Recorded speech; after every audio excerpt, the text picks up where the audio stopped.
بسم اللہ الرحمن الرحیم وبہ نستعین وصلی اللہ علی نبینا محمد وعلی آلہ وصحبہ اجمعین ومن تبعہم بإحسان الی یوم الدین وبعد۔ محترم سامعین، رمضان المبارک کے اختتام پر نماز عید سے پہلے ہر مسلمان، چاہے مرد ہو، عورتیں ہوں، بچے ہوں، بوڑھے ہوں، غلام ہوں، آزاد ہوں، ہر کسی کے پر صدقہ فطر واجب قرار دیا گیا ہے۔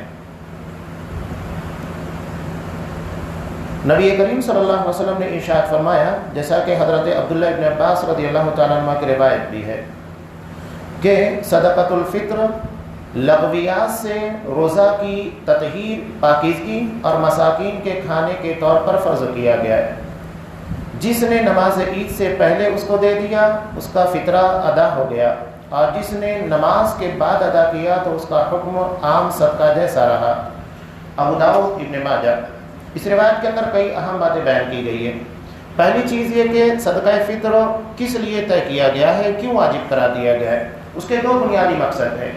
پہلا یہ کہ روزہ رکھنے میں ہم نے جو کوتاہیاں، جو غلطیاں کی، اب یقینی بات ہے کہ جیسا اللہ نے عبادت کرنے کا حکم دیا ہم نے ویسے نہیں رکھا۔ ہر کوئی اپنے روزے، اپنی عبادت کے پر توجہ دے گا، اس کو معلوم ہو جائے گا۔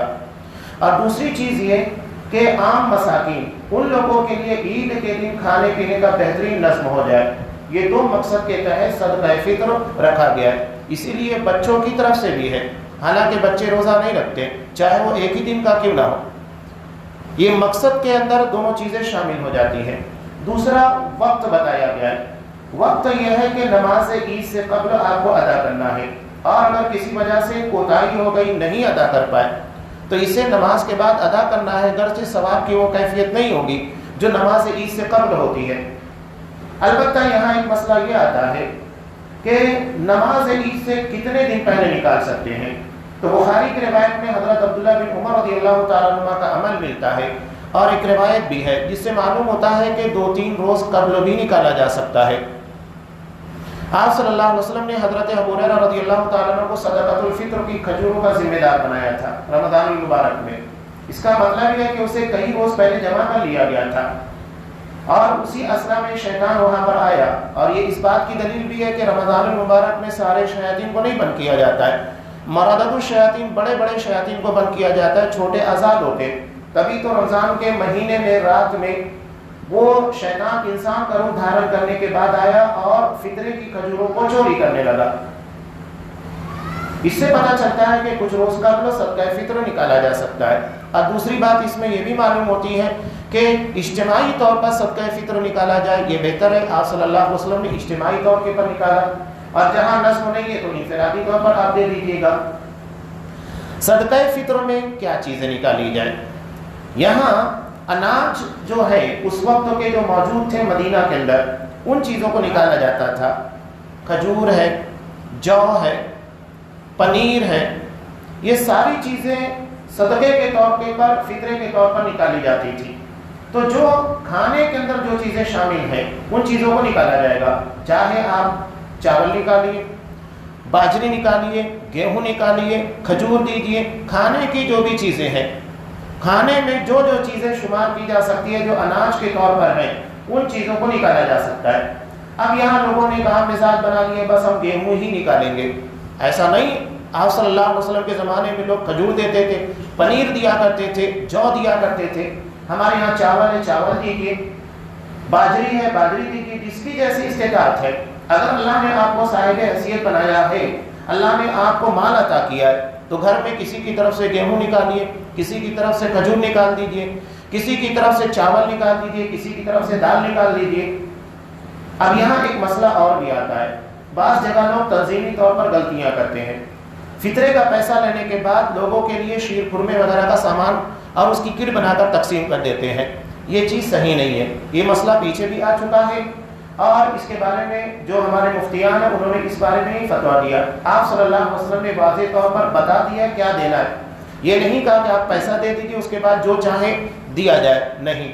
تنظیمی طور پر بھی جو آدمی جس چیز کے لیے پیسہ دے گا، وکیل بنائے گا، وہی چیز دی جائے گی۔ ہم اپنی مرضی سے کچھ نہیں دے سکتے، نہ شیر خرمے کی کٹ بنا سکتے ہیں، نہ دیگر چیزوں کو دے سکتے ہیں، نہیں۔ جو ہے وہی دیا جائے گا۔ تو اللہ نے توفیق دی ہے تو گھر میں الگ الگ لوگوں کے لیے الگ الگ چیزیں نکالیے تاکہ غریب کا فائدہ ہو جائے۔ یہ کتنا نکالنا ہوگا؟ 1 سا ہے، سا ایک پیمانہ ہے، 4 مد جو ہوتا ہے وہ 1 سا بنتا ہے، اور 1 مد عام آدمی کا دونوں ہاتھوں کو ملانے کے بعد جتنا بھی اس کے اندر آ سکتا ہے وہ 1 مد ہوتا ہے، اور 4 مرتبہ جب اس طریقے سے دونوں ہاتھوں کو ملا کر نکالیں گے تو وہ 1 سا بنتا ہے۔ یہ ایک پیمانہ ہے، اور پیمانے کے اندر چیزیں وزن کے اعتبار سے نہیں ہوتی، اس لیے کہ جو چیزیں ہلکی ہوگی وہ کم بیٹھے گی، جو وزنی ہوگی وہ زیادہ آئیں گی۔ کھجور اگر آپ 1 سا نکالیں گے تو ایسا نہیں ہے کہ گیہوں کی طرح 2 کلو 650 گرام بیٹھے، نہیں، وہ 3 کلو 3.5 کلو کے اوپر جا سکتی ہے، اس لیے کہ وہ ہیوی ہوتی ہے، اس کا وزن زیادہ ہوتا ہے۔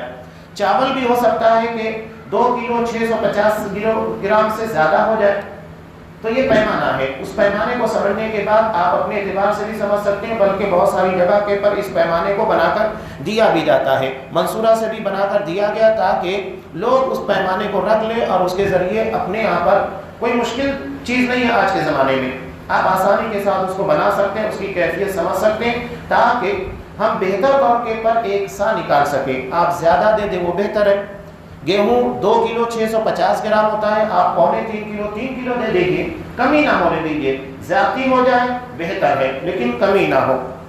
یہاں ایک مسئلہ اور بھی ہے حمل کی طرف سے، اگر کوئی بچہ حالت حمل میں ہے، اس کی پیدائش نہیں بھی ہے، تو کیا اس کی طرف سے بھی صدقۃ الفطر نکالا جائے گا؟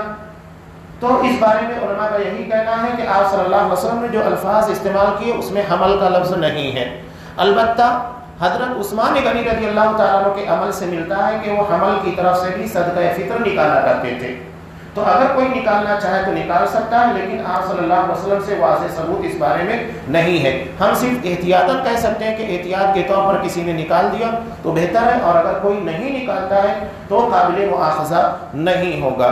یہ صدقہ فطر کے تعلق سے کچھ اہم احادیث تھیں، اور یہ چیز ہمارے لیے انتہائی ضروری ہے، ہر کسی کو نکالنا ضروری ہے تاکہ ہمارے روزوں کے اندر جو کمیاں جو کوتاہیاں ہیں وہ پوری ہو جائے، اور عید کے دن کی خوشی میں سارے مسلمان غریب ہوں، نادار ہوں، مسکین ہوں، یتیم ہوں، ہر کوئی اس کے اندر شریک ہو جائے۔ اللہ تبارک و تعالی ہماری عبادتوں کو قبول کرے، جو نقائص اس کے اندر رہ گئے ہیں اور نگاہ صدقہ فطر کے ذریعے ان نقائص کو پورا کر کے اپنی رحمت سے ان ساری عبادتوں کو قبول کرے اور دنیا اور آخرت کی نجات کا ذریعہ بنائے۔